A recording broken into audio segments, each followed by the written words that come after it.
अभी देखो ये तो नेपाल का है ना। चाय भी लगेगा। अभी कहाँ से आए अभी सर मैं आया हूँ कुश्मा से। हैं?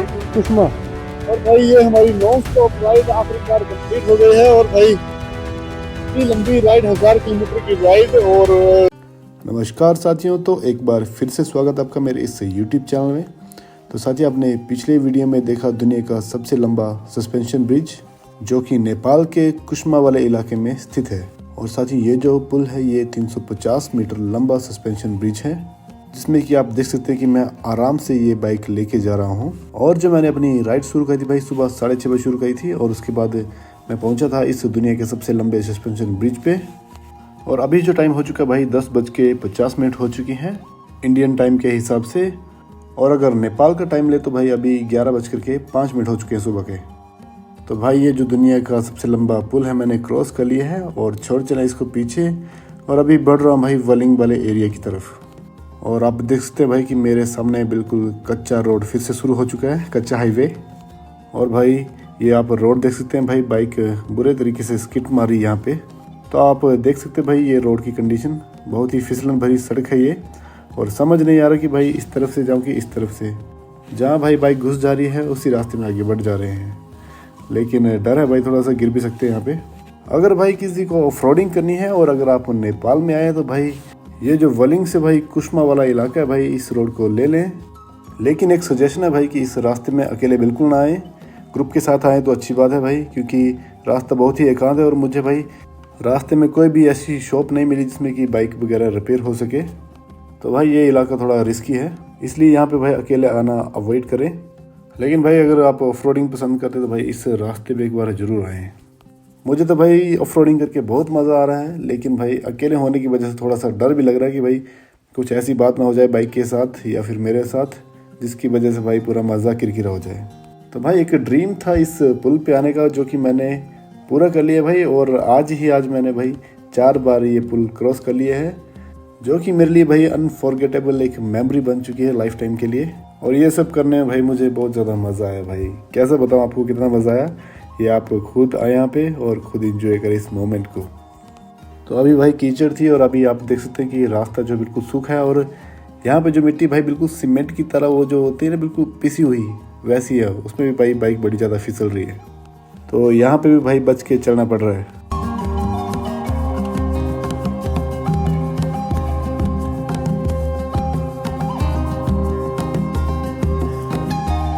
तो आप देख सकते हैं साथियों कि किस तरीके के घर यहाँ पे हैं। ऐसा कह सकते हैं भाई कि जैसे कि हिमाचल में पहाड़ी क्षेत्र में घर होते हैं, बिल्कुल वैसे ही घर यहाँ पे हैं।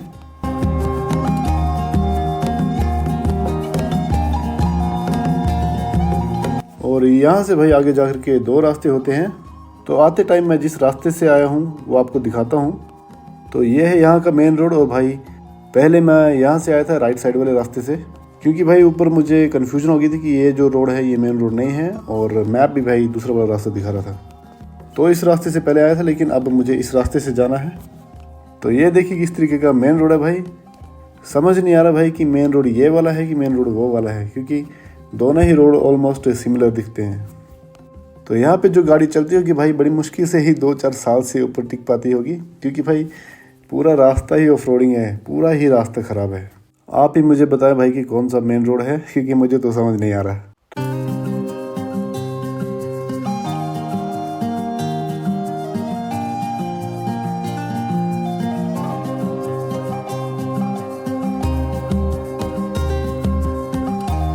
तो लुंगखु जो पास है यहाँ का भाई, वहाँ पे अभी दोबारा से पहुँच चुका हूँ मैं। सुबह भी यहीं से गया था। तो भाई ये मैंने आपको पहले भी दिखाया था बोर्ड, लेकिन आप देख सकते हैं भाई आगे 2 रास्ते हैं। तो लेफ़्ट साइड वाला जो रास्ता है वो छोड़ना है मुझे, और जो सामने स्ट्रेट वाला रास्ता है वही रास्ता लेना है। लेकिन स्ट्रेट वाला रास्ता लेने के बाद भाई आगे मेन रोड पे ही टिके रहना है, क्योंकि आते समय जो मैंने शॉर्टकट रास्ता ले लिया था भाई, उसकी वजह से मुझे काफ़ी परेशानी हुई। और भाई मुझे समझ नहीं आ रहा था कि मैं कौन सी जगह पे हूँ, इसलिए भाई अभी मेन रोड पे ही टिके रहना है और भाई समय बचाते हुए सही रास्ते पे चलना है।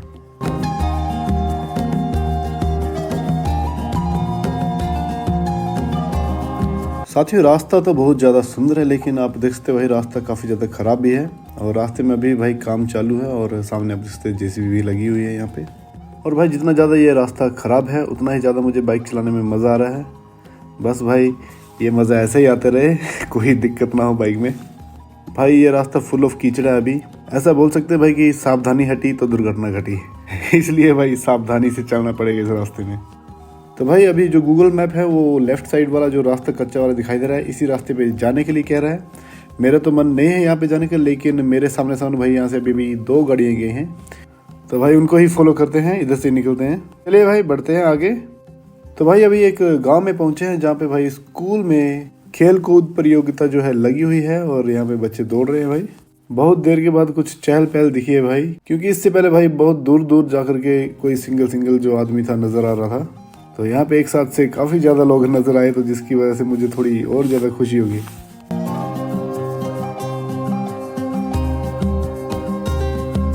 तो साथियों अभी बहुत लंबे पैच के बाद अभी मैं दोबारा से शूट कर रहा हूँ, क्योंकि भाई जो कैमरास हैं थोड़े अच्छे से वर्क नहीं कर रहे। एक कैमरा की बैटरी खत्म हो गई है और एक कैमरा जो है वो ऑन हो रहा है और फ्लिकर कर रहा है और उसकी स्क्रीन में कुछ प्रॉब्लम आ गई है। तो अभी मैंने यहाँ पे रोक लिया भाई, एक सुंदर सी जगह में इस बाइक को रोका है भाई। बाइक भी पूरा साथ दे रही है और पता नहीं क्या क्या सोच रही है कि भाई आज तो इस बंदे ने कमाल ही कर दिया, जहाँ नहीं जाना था वहाँ भी ले गए। तो यहाँ का जो मेन रोड है भाई ये इतना ख़राब मेन रोड है, तो यहाँ पे जो छोटी गाड़ियाँ हैं उस तरह की कोई गाड़ी दिखी नहीं अभी तक मुझे। जब से मैं इस रोड में घुसा तब से कोई ऐसी छोटी गाड़ी नहीं दिखी, जैसे अल्टो होगी या वैगनर होगी, इस तरह की कोई गाड़ी यहाँ पे नहीं दिखी। तो दिखी है तो सिर्फ यहाँ पे टेम्पो ट्रेवलर और 4x4 यही गाड़ियाँ इस साइड दिखी हैं, और एक बाई चांस ये भी बस दिखी है और पता नहीं कहाँ तक जाती है, वो ठीक वाले रोड तक जाती है कि आगे खराब वाले रोड तक जाती है ये पता नहीं। लेकिन यहाँ इसलिए खड़ा हुआ हूँ भाई कि ये जो एरिया है बहुत सुंदर नज़ारा है यहाँ का, और बाइक जो अभी लगी है ये भी काफ़ी सुंदर दिख रही, तो आपको दिखाता हूँ। तो ये खड़ी मेरी बाइक भाई, इस बाइक की पूरी ऑफ रोडिंग टेस्टिंग हो गई है आज भाई पूरे तरीके से। नेपाल की मिट्टी लग गई भाई इस पे। और ये भाई नीचे ये सुंदर सा गांव मुझे देखने को मिल गया एकदम से। अर्जुन चौपाड़ी इस गांव का नाम है, बहुत ही सुंदर है भाई, बहुत ही सुंदर। तो पानी पीने के लिए रुका था और जो पावर बैंक निकालने के लिए रुका था, ताकि मेरी जो बाकी डिवाइसेस है वो चार्ज हो जाए। तो अभी निकलता हूँ। एक चीज़ वो दिखाना भूल गया आपको, मैंने ग्लव्स नहीं पहने भाई क्योंकि धूप लगी है, और अभी हाथ की हालत देखिए कैसे हो गए।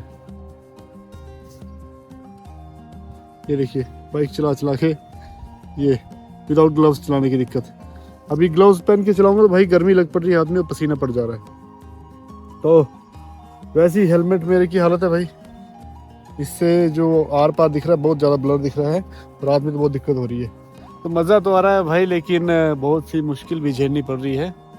तो अभी निकलते हैं अगले सफ़र की ओर। और अभी अगर घर भी निकले डायरेक्ट तो अभी 1350 किलोमीटर यहाँ से दिखा रहा है, तो एक दिन में पहुँचने से रहा। और भाई बीच में कोई प्लान नहीं बना तो 2 दिन में पहुँच जाऊँगा। अगर आज ज़्यादा से ज़्यादा राइड करो तो कल मैं रात तक घर पहुँच जाऊँगा, अदरवाइज़ परसों ही घर पहुँचूँगा। तो देखते भाई, इतना ज़्यादा खींचूँगा नहीं क्योंकि भाई मैं सोलो राइड कर रहा हूँ और इतनी ज़्यादा टाइट राइड करना मेरे लिए ठीक नहीं है। तो देखते हैं, जब तक चलती है तब तक चलाते हैं, नहीं तो जब मन करेगा तो कल की तरह ही टेंट लगा के कहीं रुक जाएंगे। चलिए बढ़ते हैं।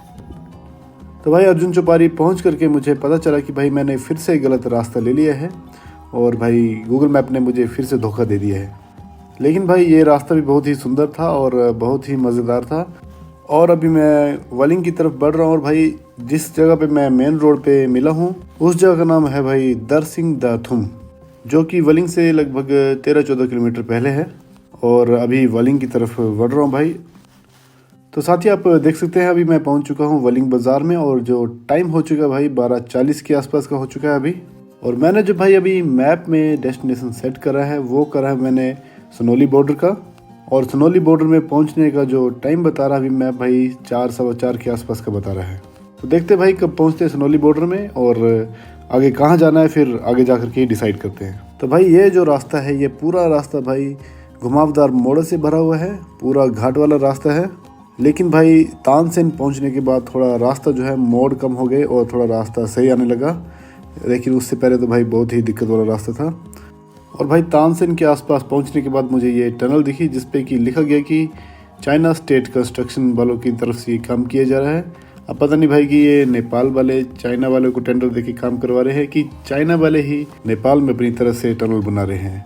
अगर भाई ऐसा हुआ तो फिर अच्छी बात नहीं है, क्योंकि भाई जिस देश में चाइना ने इन्वेस्ट किया है उसके बाद उस देश को उन्होंने खाली कर दिया है, तो भाई नेपाल के साथ ऐसा ना हो। तो चलिए बढ़ते हैं भाई, निकलते हैं सनोली बॉर्डर के लिए। तो भाई जो दोभान तक है थोड़ा रास्ता फिर भी घुमावदार रहता है, लेकिन दोभान के बाद तो भाई आपको सनोली बॉर्डर तक भाई बिल्कुल स्ट्रेट रास्ता मिलेगा। तो इस रोड में भाई आप बाइक को भगा सकते हैं और अपना टाइम भी कवर कर सकते हैं। तो चलिए बढ़ते हैं।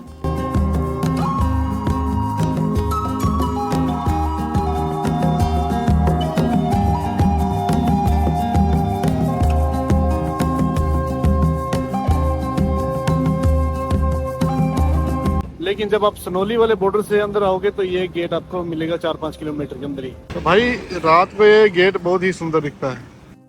तो भाई अभी बढ़ रहा हूँ इंडिया की तरफ और अभी क्रॉस कर रहा हूँ भाई इस बॉर्डर को। और भाई बॉर्डर क्रॉसिंग में आप देख सकते हैं यहाँ पे गाड़ियों की बड़ी लंबी लाइन लगी है, लेकिन बाइक होने का यहाँ पे बेनिफिट मिल रहा है मुझे। तो भाई ये जो नेपाल वाला गेट क्रॉस करके भाई इंडिया वाला जो सामने आपको गेट दिखाई दे रहा है उससे पहले ही लेफ्ट साइड में यहाँ पे भाई ऑफिसर बैठे हैं, वहाँ पे अपने आप को एग्जिट करवाना है और उसके बाद फिर इंडिया में एंट्री करनी है। चलिए भाई चलते हैं और अपने आप को यहाँ से एग्जिट करवाते हैं। एंट्री एग्जिट करवाना है। कहाँ जाना सर आपको? एग्जिट करवाना है। वहाँ टेंट में लगा लो, वहाँ एक बार एंट्री करा।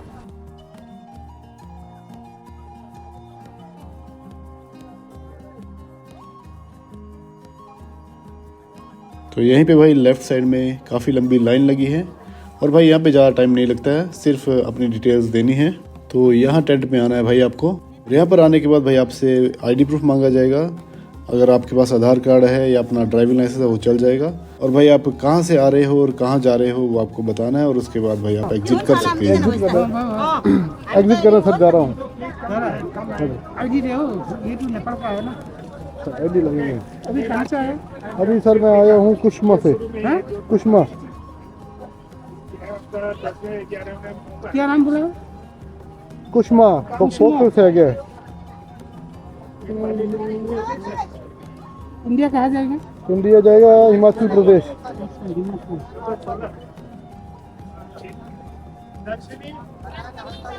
कितना आदमी? एक ही है।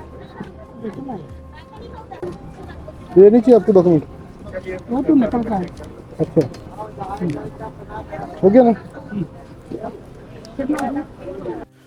तो भाई आप देख सकते हैं अपनी जो है एग्जिट हो चुकी है और अभी हम बढ़ रहे हैं इंडिया की तरफ। तो लीजिए साथियों, अभी हम एंटर कर चुके हैं इंडिया में। तो इंडिया में आपका एक बार फिर से स्वागत है भाई। भाई ये by mistake he international trip हो गया मेरा, अदरवाइज़ मेरा यहाँ पे आने का कोई प्लान नहीं था भाई। लेकिन भाई जो भी हुआ अच्छा हुआ। और भाई एक बात बताना आपको भूल गया, जब मैं एग्जिट कर रहा था उससे पहले जहाँ पे मैंने मनी एक्सचेंज में अपनी करेंसी एक्सचेंज करवाई थी, तो वहीं पे जाकर के भाई मैंने जो नेपाली रुपये मेरे पास बचे थे वो मैंने सबमिट करे और उन्होंने मुझे तभी के तभी भाई नेपाली रुपीज़ जो है इंडियन में कन्वर्ट करके दे दिए। बड़ी मुश्किल से भाई 2 मिनट का समय लगा होगा, उससे ज़्यादा टाइम नहीं लगा। तो भाई जो नेपाल में मेरा समय बीता बहुत ही आसानी से बीता और बहुत ही अच्छा समय बीता। तो भाई अभी इंडिया में एंटर कर चुके हैं और आपको एक बात बताना चाहूँगा भाई कि जो ये आसपास की शॉप हैं भाई बॉर्डर के आसपास की, यहाँ पे इंडियन करेंसी भी चलती है और नेपाली करेंसी भी चलती है। लेकिन भाई जब आप नेपाल में जाएंगे तो बॉर्डर के आसपास की जो शॉप्स हैं भाई वो इंडियन करेंसी चलाना प्रेफर करते हैं। लेकिन भाई जब आप नेपाल में थोड़ा अंदर जाते हैं उसके बाद आपको नेपाली रुपीज़ की ज़रूरत पड़ती है, तो भाई करेंसी एक्सचेंज करवाना ज़रूरी है फिर। तो साथ ही टाइम हो चुका है 3:48 और 3:48 में मैंने बॉर्डर क्रॉस कर लिया है। और साथ ही मेरी जो बाइक की सेकंड सर्विस है वो ड्यू हो चुकी है और कोशिश करूंगा भाई कि आज ही इस बाइक की सर्विस हो जाए। तो देखते हैं नियर बाई जो भी रॉयल एनफील्ड का सर्विस सेंटर होगा वहाँ पे इसकी सर्विस करवाते हैं। चलिए बढ़ते हैं आगे।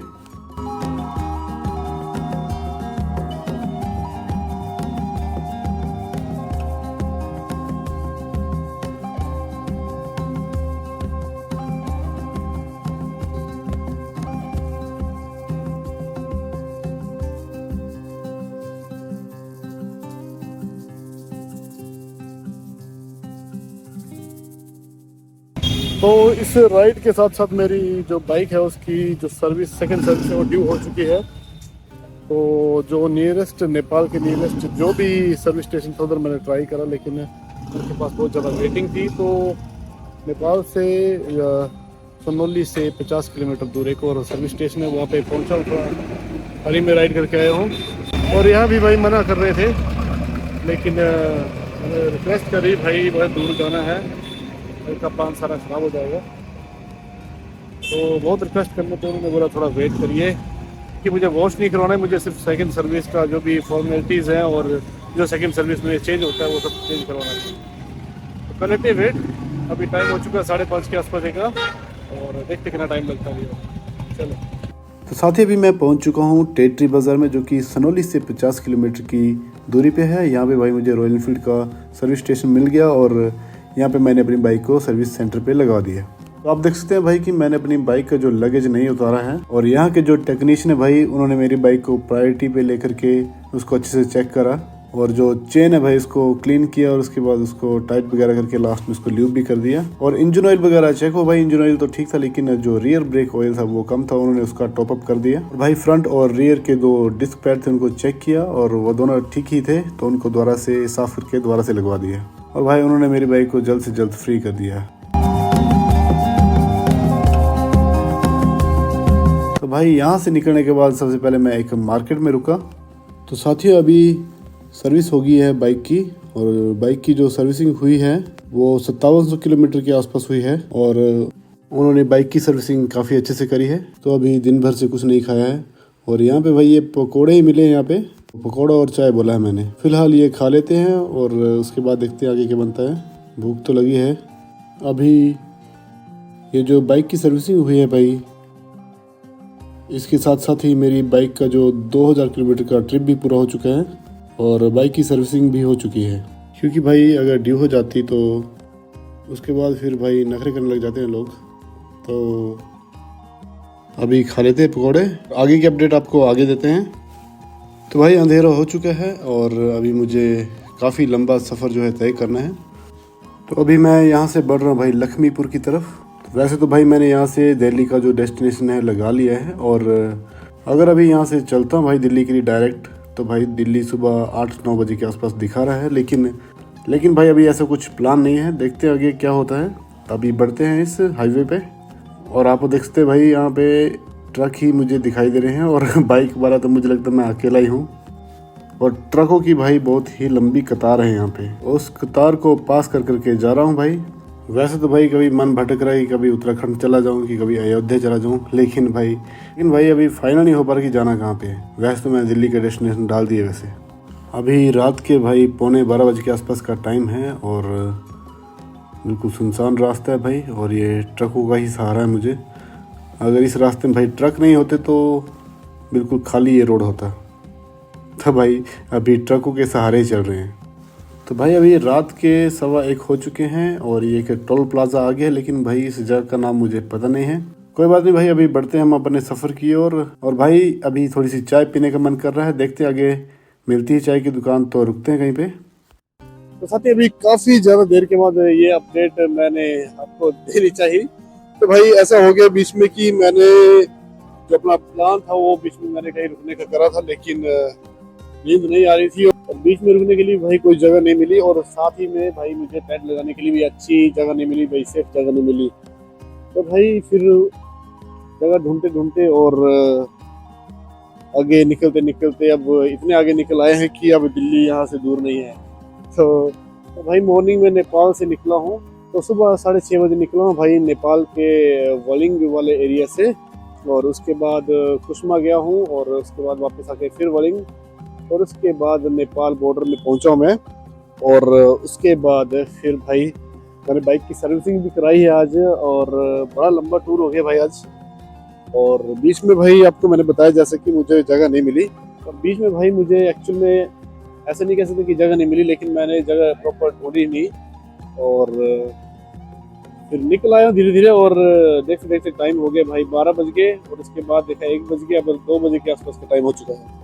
तो टाइम हो चुका है 1:30 बज चुका है भाई और मैंने एक चाय बोली है बिल्कुल कड़क चाय। तो जहाँ पे मैं अभी खड़ा हूँ भाई ये है मैंगोगंज खीरी जगह का नाम है और टोल प्लाजा है पीछे। इस टोल प्लाजा को क्रॉस करके आया हूँ मैं अभी।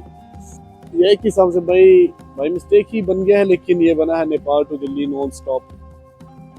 पहले भी एक नॉन स्टॉप करी थी मैंने भाई राइड, जिसमें कि मेरी बाइक का इंजन सीज हो गया था और अब दोबारा से कर रहा हूँ भाई, मिस्टेक ही कर रहा हूँ भाई, मेरा प्लान नहीं था। और अब आगे तो भाई खींच ही लेनी बाइक, बस नींद नहीं आनी चाहिए, नींद आएगी तो फिर दिक्कत है। बस नींद जरा भी नहीं है और अभी चाय के लिए बोला है। और मुझसे ज्यादा गर्म भाई ये बाइक हो चुकी है, इसको भी रेस्ट जरूरी है। देखिए तो भाई ये मुझसे ज्यादा दिक्कत में ये बाइक है भाई, फैन रुक ही नहीं रहा इसका।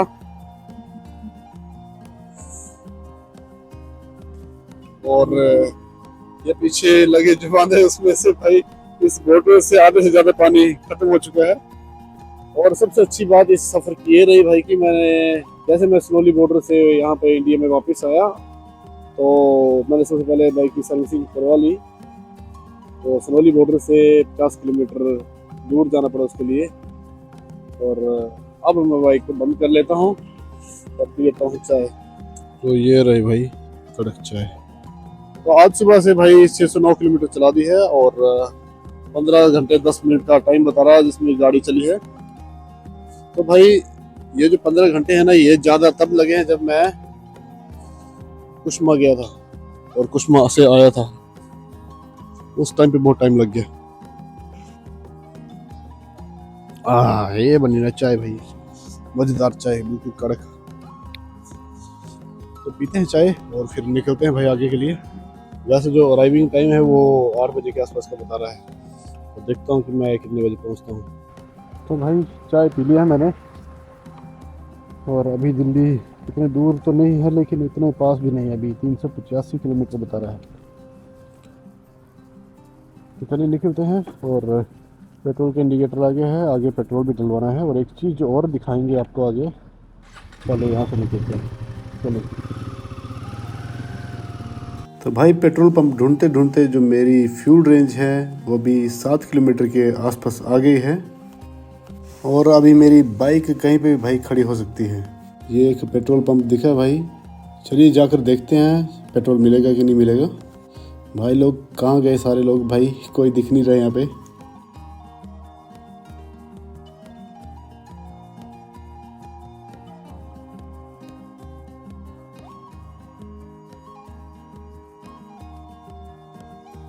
तो यहाँ पे देख के नहीं लग रहा भाई कि यहाँ पे पेट्रोल मिल जाएगा, तो चलिए आगे देखते हैं। तो भाई 7 किलोमीटर की रेंज बता रहा है और पेट्रोल पंप आसपास कोई मुझे दिखाई नहीं दे रहा, तो चलिए आगे बढ़ करके देखते हैं। तो भाई अभी मैप में चेक कर रहा हूँ तो भाई मेरी साइड में कोई पेट्रोल पंप नहीं है लेकिन अपोजिट साइड में पेट्रोल पंप है। तो चलिए बढ़ते हैं आगे, देखते हैं। जहाँ से भी पेट्रोल मिलता है वहाँ से भरवाना तो पड़ेगा। तो भाई एक पेट्रोल पंप सामने दिखाई दिया है और लाइटें वगैरह जली हैं, तो चलिए वहाँ जाके देखते हैं।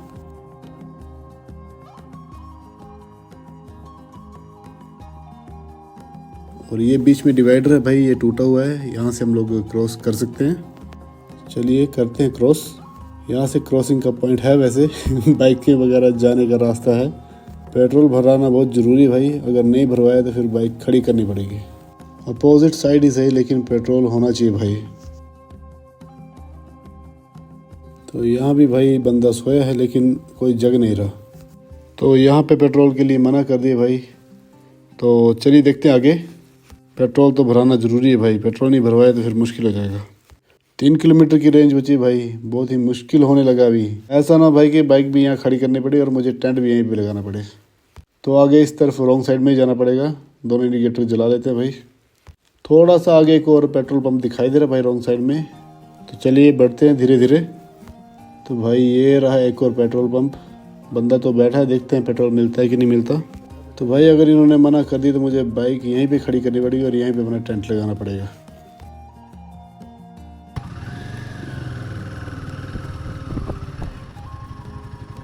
भरेगा नहीं पेट्रोल? पेट्रोल नहीं भरेगा, नहीं है कोई भी? कौन से पेट्रोल में मिल जाएगा? हाँ? कौन से पेट्रोल पंप पे मिल जाएगा? यहाँ कहीं नहीं तेल देता है, यही मिलता है, तो यहाँ मशीन नहीं खोल रही है। अच्छा यहाँ पे पेट्रोल तो कहीं देता ही नहीं कोई। पेट्रोल खत्म होने वाला है मेरे तो। हाँ? पेट्रोल खत्म हो गया है। खत्म हो गया, देखो देखते हैं। धन्यवाद बाबा जी, हाँ? धन्यवाद। आ रहे हैं भाई, देखो 1 ही किलोमीटर चलेगी बाइक बंद हो जाएगी अभी। बिल्कुल सही बात है। अभी हम तो प्रयास कर रहे हैं कि आपको मिल जाए। बहुत बहुत शुक्रिया आपका। कहाँ से आ रहे हो? अभी तो दिल्ली जा रहे, दिल्ली। नेपाल से आ रहे, नेपाल से। नेपाल से? सीधा नेपाल से इधर आ रहे हैं। नेपाल से किस जगह से? पोखरा से। हम कहाँ हैं? मिथिलापुर से। अच्छा, आप नेपाल से हैं? नहीं, हम नेपाल से नहीं, लेकिन गए हैं मिथिलापुरी तक। अच्छा अच्छा। तो कह रहे हैं हम उठेंगे तो करीबन 15 मिनट लगेंगे उसको खुलने में। हम रुक जाएंगे, 15 मिनट रुक जाएंगे। आगे बगे जाएगा नहीं गाड़ी।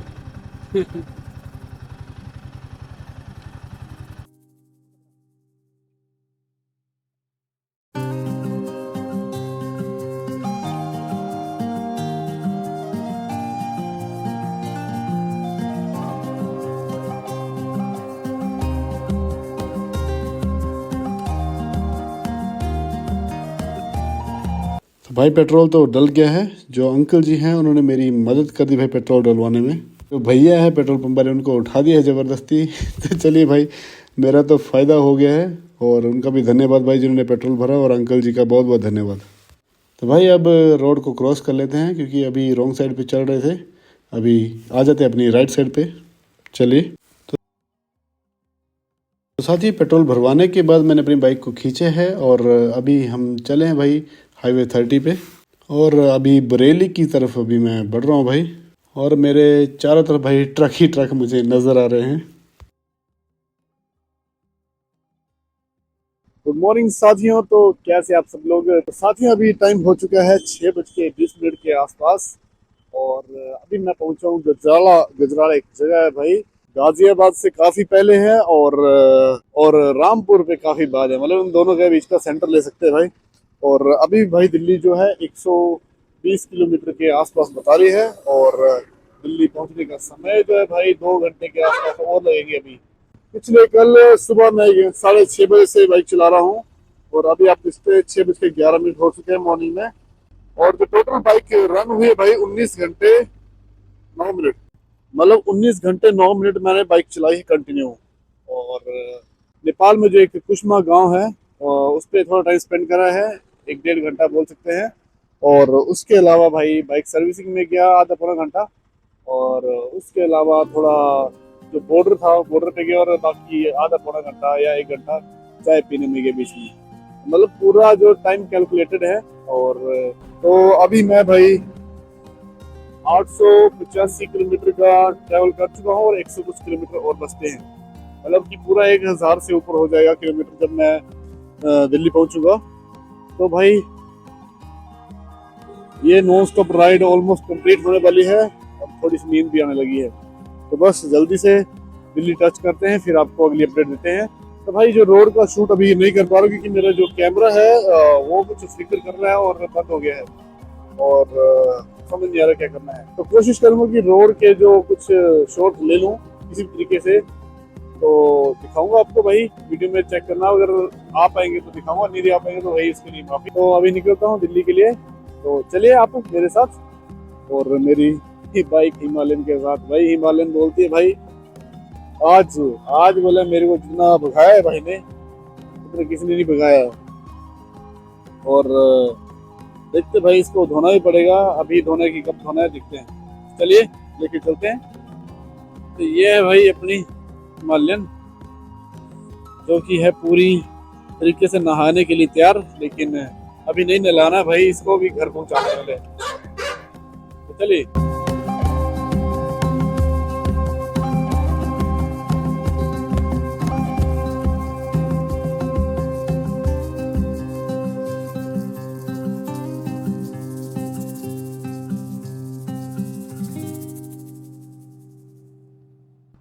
तो साथियों गुड मॉर्निंग दोबारा से, क्योंकि पहले जो गुड मॉर्निंग करी थी उस टाइम पे अंधेरा ही लग रहा था, लेकिन अब जो गुड मॉर्निंग करी उसमें थोड़ा सवेरा दिखने लगा है। तो भाई इस कैमरा की बैटरी खत्म हो गई, दूसरे कैमरा की बैटरी खत्म हो गई, पावर बैंक खत्म हो गया है, अब फोन ही बचा है भाई। और फोन इसलिए बचा क्योंकि मैं फोन को इससे चार्ज कर रहा था, तो इसका इनबिल्ट पावर प्लग है।